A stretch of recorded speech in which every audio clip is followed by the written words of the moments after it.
কোচবিহার জেলা সিতাই কৃষি মান্ডিতে পুলিশের হালা এক ব্যক্তির কাছ থেকে উদ্ধার হল আগ্নেয়াস্ত্র।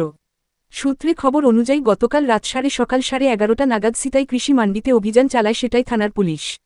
ওই অভিযানে এক ব্যক্তির কাছ থেকে একটি দেশি তৈরি ওয়ান শুটার আগ্নেয়াস্ত্র উদ্ধার করা হয়েছে। ধৃত ব্যক্তির নাম অজিত মিয়া, বাড়ি শিখাই থানার অন্তর্গত কায়েতের বাড়ি এলাকায়। পুলিশ সূত্রে জানা গিয়েছে, গোপন সূত্রে খবর পেয়ে অভিযান চালানো হয় এবং সেখান থেকে ধৃতের দেহ তল্লাশি করে অস্ত্রটি উদ্ধার করা হয়। প্রাথমিকভাবে অনুমান অস্থায়ী কোন অবৈধ কাজের ব্যবহারের উদ্দেশ্যে সঙ্গে রাখা হয়েছিল। ঘটনার পরেই দ্বিতীয় অজিত মিয়াকে গ্রেফতার করে থানা নিয়ে আসে পুলিশ এবং তার বিরুদ্ধে একটি নির্দিষ্ট মামলা রুজু করা হয়েছে।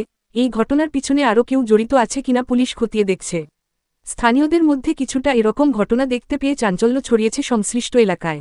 পুলিশ জানিয়েছে, অস্ত্রের উৎস ও সম্ভাব্য চক্র সম্পর্কে তদন্ত চলছে।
হয়ে গেছে।